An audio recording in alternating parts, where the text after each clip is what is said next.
Hello friends, मैं doctor चंपा Sahu शतायु clinic Simga Chhattisgarh से। हम चरक का संपूर्ण अध्ययन पढ़ रहे हैं। इसमें सबसे पहले हमने चरक का इंट्रोडक्शन देखा था, उसी में आगे हम कंटिन्यू करते हैं। इसे आज सेकंड क्लास है। अब हिंदी टीकाएं के बारे में पढ़ लेते हैं। हिंदी टीका चरक की हिंदी टीका किसने किसने लिखी थी? श्री कृष्णलाल ने, जयदेव विद्यालंकर, अत्रिकृत विद्यालंकर, अत्रिदेव विद्यालंकर कृत, ऐसे इनकी हिंदी टीकाएं हैं। ब्रह्मानंद त्रिपाठी कृत चरक चंद्रिका टीका। देखिए चरक चंद्रिका टीका, चरक चंद्रिका टीका किनकी है? गयदास की है। गयदास ने चरक चंद्रिका टीका लिखी है। उस पर हिंदी में टीका लिखने वाले कौन है? ब्रह्मानंद त्रिपाठी है। इसमें हम कंफ्यूज नहीं होंगे। अगर क्वेश्चन पूछता है कि चरक चंद्रिका की हिंदी टीका किसने लिखी, तो वो हम बोलेंगे ब्रह्मानंद त्रिपाठी ने लिखी है। गयदास ने चरक चंद्रिका चरक संहिता पर टीका की है, लेकिन चरक चंद्रिका टीका पर हिंदी टीका ब्रह्मानंद त्रिपाठी ने की है। और रविदत्त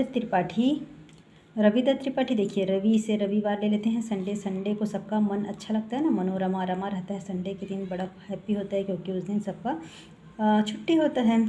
तो वैद्य मनोरमा है ना, रविदत्त त्रिपाठी कृत वैद्य मनोरमा की टीका जो है वो रविदत्त त्रिपाठी है। और विमर्श विद्योतनी, विमर्श की विद्या कैसे याद करेंगे? विमर्श की विद्या कौन है? विद्योतनी टीका है, जिसे किसने लिखी है? काशीनाथ पांडे और गोरखनाथ शास्त्री जी ने लिखी है। और कुछ अनुवाद भी किए हैं, जैसे चरक संहिता का अरबी अनुवाद किसी ने हिंदी में, किसी ने अंग्रेजी में, किसी ने अरबी में ऐसा अनुवाद किया है। तो अरबी अनुवाद जो है 8वीं शताब्दी में शरक इंडियानस ने नाम से हुआ था, तो इनका नाम ही चेंज हो गया है। चरक संहिता का शरक इंडियानस हो गया है। चरक इंडियानस नाम से हुआ 8वीं सदी में। क्या है, पहले तो ना प्लेन था ना कुछ था, है ना, चलकर ही जाना पड़ता था, तो सरक कर चलते थे, इसलिए सरक नाम हो गया। ठीक है, चरक का नाम सरक हो गया। सरक इंडियानस के नाम से 8वीं सदी में अरबी अनुवाद हुआ था।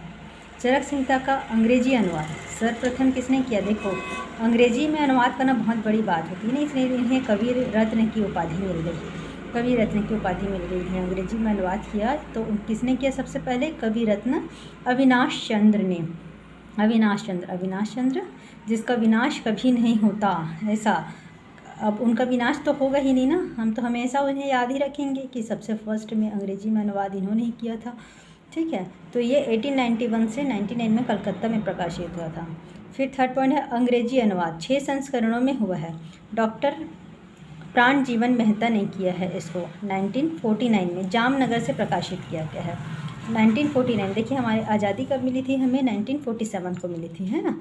अंग्रेज़ भारत से गए, उसके बाद जाने के 2 साल बाद यहाँ आयुर्वेद पढ़ने आए जामनगर, जो क्या है इंटरनेशनल पीजी कॉलेज है।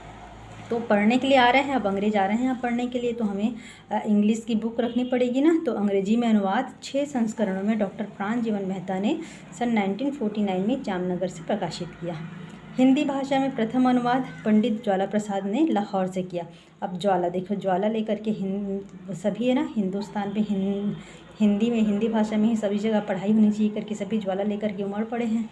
अब MBBS की बुक्स भी जो है वो हिंदी भाषा में ही बन रहे हैं, है ना।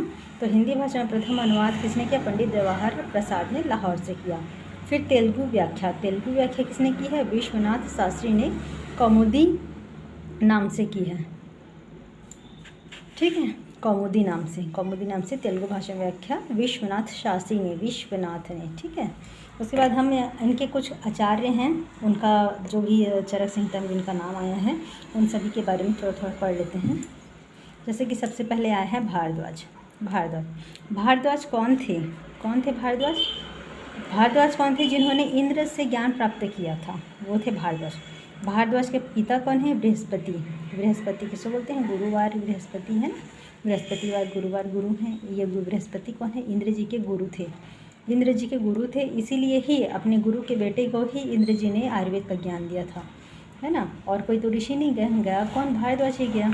और अपने गुरु के ही, अपने जान पहचान वालों को ही इंसान ज्ञान देता है। तो इंद्र जी ने भी अपने गुरु के बेटे, बृहस्पति के बेटे भारद्वाज को आयुर्वेद का ज्ञान दिया था। और इनकी माता कौन है? ममतामयी माता बोलते हैं ना, तो भारद्वाज की माता ममता है।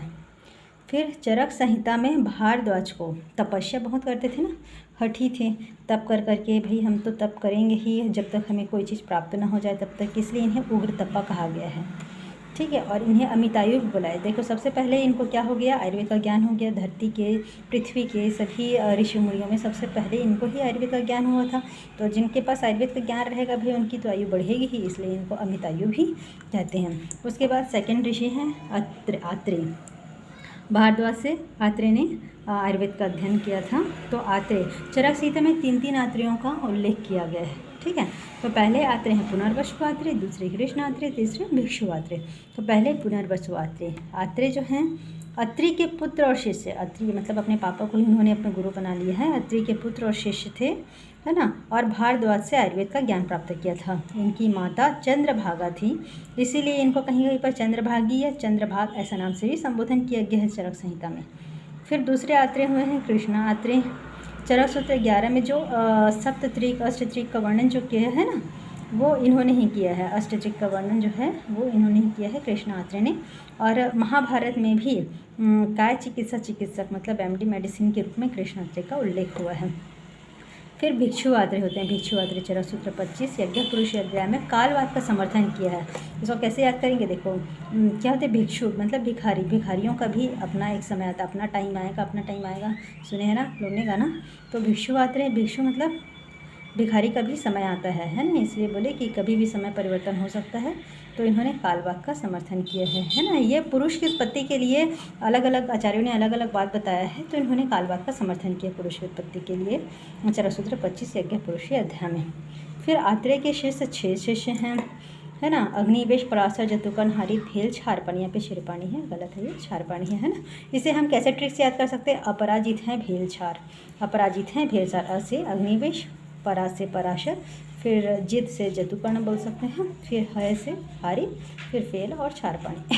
और उसके बाद हम चरक के बारे में आते हैं। चरक का वास्तविक नाम कपिस्थल चरक था। कपिस्थल चरक, देखिए चरक को मतलब ये इनका ना गांव भी, देखिए गांव भी इनका ना कपि स्थल ग्राम था। तो भ्रंश नहीं हो जाता है, कपिस्थल के रहने वाले तो कपिस्थल चरक, कपिस्थल चरक, तो कपिस्थल चरक हो गया इनका नाम। वास्तविक नाम कपिस्थल चरक, उनकी जगह के नाम से ही इनको ऐसा बोला करते थे। ठीक है, और ये विशुद्ध के पुत्र थे। किसके पुत्र थे, विशुद्ध के पुत्र थे। इसीलिए इन्होंने ना, सभी आचार्यों ने शुद्ध रक्त के गुण बताए, लेकिन इन्होंने विशुद्ध रक्त के गुण बताए क्योंकि ये विशुद्ध के पुत्र थे और वैषम्य पायन के शिष्य थे। हम इसको कैसे याद कर सकते हैं, वी वेरी गुड है ना चरक, तो विशुद्ध के पुत्र थे, वैषम्य पायन के शिष्य थे। और चरक कुषाण वंशी राजा कनिष्क के राजवैद्य थे। देखिए राजा राम जी के 2 पुत्र कुश, लव और कुश। तो कुश के जो वंश वाले राजा कनिष्क, कनिष्क मतलब कनिष्क हम किसको बोलते हैं, छोटे को बोलते हैं ना कनिष्क। तो राजा देखो हमारा चरक आचार्य जो है वो बहुत बड़े आचार्य हैं ना, बहुत बड़े आचार्य छोटे राजा के राजवैद्य थे। ऐसा करके हम ट्रिक है याद करने के लिए, ऐसा याद किया जा सकता है। ठीक है, तो कनिष्क राजा के राजवैद्य, द से कनिष्क, द से कुषाण, राम जी के बेटे कुश, तो कुषाण वंशी राजा है ना, उनके राजवैद्य थे। भाव प्रकाश के अनुसार चरक शेषनाग के अवतार हैं। भाव प्रकाश बोलते हैं कि चरक शेषनाग के अवतार हैं और यायावर कोटि के ऋषि थे।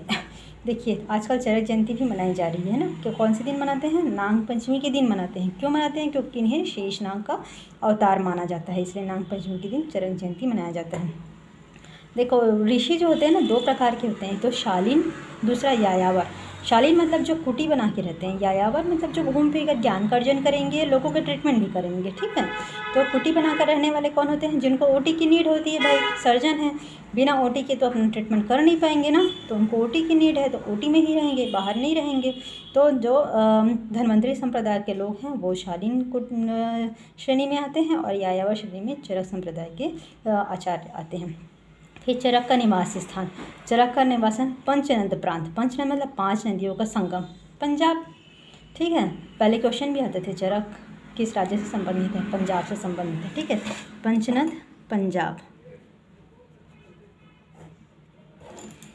अब इसमें इरावती और चंद्रभागा नदियों के बीच में कपिस्थल ग्राम है, वहाँ पे ये रहते थे। कृष्ण यजुर्वेद की एक शाखा का नाम भी चरक है और इस संप्रदाय के लोगों को भी चरक कह देते हैं। उसके बाद आते हैं हम दृणबल के बारे में। दृणबल यह कपिल बलि के पुत्र थे। दृणबल मतलब बल तो रहेगा ही ना नाम में, कपिल बलि। ठीक है, कपि के पास बहुत बल होता है, तो कपिल बलि के पुत्र थे दृणबल, दृणबल होता है ना। उन्होंने चरक संहिता के 120 अध्याय में से 41 चैप्टर्स का संपूर्ण किया था। तो 41 चैप्टर्स में कल्प स्थान सिद्धि स्थान के पूरे 12 कैसे अपन पढ़े थे, जिसमें 12 चैप्टर होते हैं चरक संहिता में।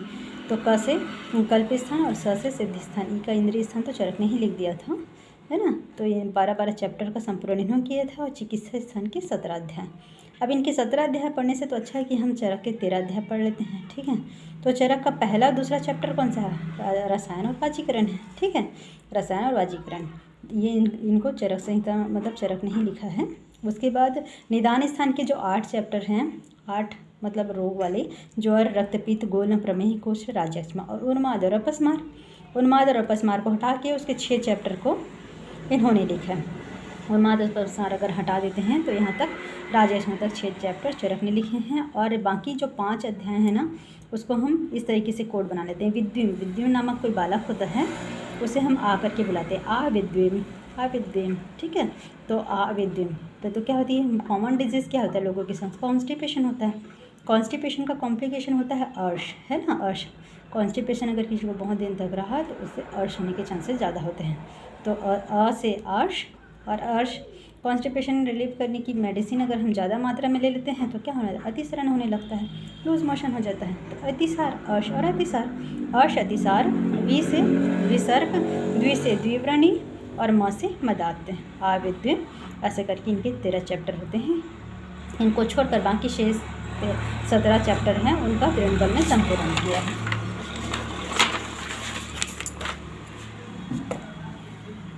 उसके बाद चरक संहिता के बारे में कुछ पढ़ लेते हैं हम। चरक संहिता को किसने क्या कहा है ना। जैसे कि देखो, अखिल शास्त्र विद्या कल्पद्रुम, है ना। अखिल शास्त्र विद्या कल्पद्रुम किसने कहा है चरक संहिता को? तो चरक संहिता को कविराज गंगाधर राय, जिनका काल है 19वीं सदी, क्योंकि गंगा जी का पानी जो होता है वो 19-20 नहीं भैया, पूरा पूर्ण रूप से प्योर वाटर होता है। 19-20 का भी आंकड़ा हम उसमें नहीं रख सकते हैं, पूरा प्योर वाटर होता है गंगा जी का, इसलिए 19वीं सदी, है ना। तो उन्होंने कहा है ये वर्ड अपने जल्प कल्प तरु टीका में। तो उन्होंने प्रारंभ में चरक संहिता को ये कहा है, ठीक है। तो क्वेश्चन आता है, जैसे ये श्लोक दे देगा, ठीक है। जैत्यासुसु अखिल शास्त्र विद्या कल्पद्रुमः सर्वफलोदयत्वात्। यह श्लोक किसका है? ये भी आ सकता है। या फिर अखिल शास्त्र विद्या कल्पद्रुम चरक संहिता को किसने कहा है? अब जल्प कल्प द्रुम, जल्प कल्प तरु है ना, तरु है पेड़, तरु मतलब पेड़ होता है, वृक्ष होता है, विटप होता है और द्रुम भी होता है। ये सभी पेड़ के ही पर्यायवाची होते हैं, है ना। तो क्या होते हैं? कल्प द्रुम, मतलब इसको हम कल्प तरु भी बोल सकते हैं। तो ये कल्प तरु और कल्प द्रुम सेम साउंड हो रहा है, ठीक है। लेकिन किसने लिखा है? कविराज गंगाधर राय ने, है ना। तो ये कहने वाले कविराज गंगाधर राय हैं। चरक संहिता में उत्तर तंत्र शामिल था, ऐसा बोलने वाले कौन हैं? शिवदास सेन जी हैं, ठीक है। हमने तो नहीं पढ़ा है ना, पर ये दावा लग करते हैं कि था भाई, इसमें भले वो लुप्त हो गया है। तो शिवदास सेन, देखो हम हमारे साथ कुछ भी अच्छा हो बुरा हो, हम हर चीज़ के लिए शिव जी से ही उत्तर मांगते हैं ना, कि ऐसा क्यों हुआ, शिव जी ऐसा क्यों हुआ, है ना। तो उत्तर देने वाले कौन होते हैं? शिव जी होते हैं, इसलिए उत्तर तंत्र शामिल था बोलने वाले भी शिवदास सेन जी ही हैं। फिर चक्रदत्त पर रचित निश्चलकर की रत्न प्रभा टीका में चरकोत्तर तंत्र तथा चरक परिशिष्ट को उद्धृत किया गया है। अब तो पहले जानते हैं चक्रदत्त क्या है। चक्रपाणी का जो चिकित्सा है ना, चक्रपाणी द्वारा लिखा हुआ जिसमें चिकित्सा के बारे में बताया है उसे बोलते हैं चक्रदत्त। ये चक्रपाणी द्वारा लिखा हुआ है जिसमें चिकित्सा स्थान है, ये चक्रदत्त बोलते हैं उसे। अब इस चक्रदत्त पर टीका लिखी गई है। कौन सी टीका लिखी गई है? रत्नप्रभा। इसको किसने लिखा है? निश्चलकर ने लिखा है। अब ये टीका देखिए, रत्नप्रभा किसने लिखा है अगर बोलेंगे तो हमें याद रखना पड़ेगा निश्चलकर है। देखिए, रत्न अपनी प्रभा से बता देता है, निश्चित कर देता है कि वो उच्च कोटि का है कि निम्न कोटि का है। तो रत्न अपनी प्रभा से निश्चित करता है, ठीक है। तो निश्चलकर, तो रत्न प्रभा किसने लिखा है? निश्चलकर लिखा है।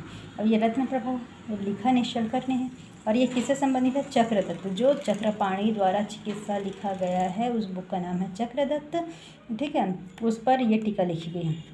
इसमें बताया है कि चरकोत्तर तंत्र और चरक परिशिष्ट को उद्धृत किया है, मतलब इसने अपने टीका में चरकोत्तर तंत्र और चरक परिशिष्ट ऐसा लिखा है, बुक में ऐसा उद्धृत किया है।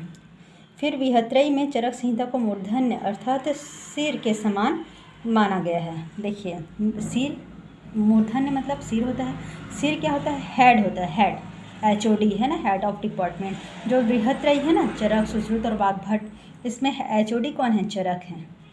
हेड ऑफ डिपार्टमेंट कौन है, चरक है। तो मूर्धन्य के समान इन्हें माना गया है। आचार्य चरक के अनुसार यूनानी चिकित्सा के प्रथम वैद्य हैं काका। यूनानी बोलते हैं, हमारे यूनानी डिपार्टमेंट में हमारे काका हैं भाई, है ना, ऐसा बोलते हैं। चरक बोले यूनानी डिपार्टमेंट में हमारे काका हैं। तो यूनानी चिकित्सा के प्रथम वैद्य किसको माने हैं इन्होंने, कंकायन को माने, हमारे काका हैं बोले। चक्रपाणी बंगाल के लोद्रबली कुल में उत्पन्न हुए थे। चक्रपाणी जो हैं वो बंगाल के लोद्रबली कुल में उत्पन्न हुए हैं। ये इनके कुल का नाम याद कीजिएगा, ठीक है। ओके, आज हम इतना ही पढ़ते हैं। चरक संहिता की विशेषताएं और चरक का सूत्र स्थान का फर्स्ट चैप्टर हम कल पढ़ेंगे। अगर मेरा वीडियो आपको अच्छा लगा हो तो please like, share and subscribe कीजिए। Thank you.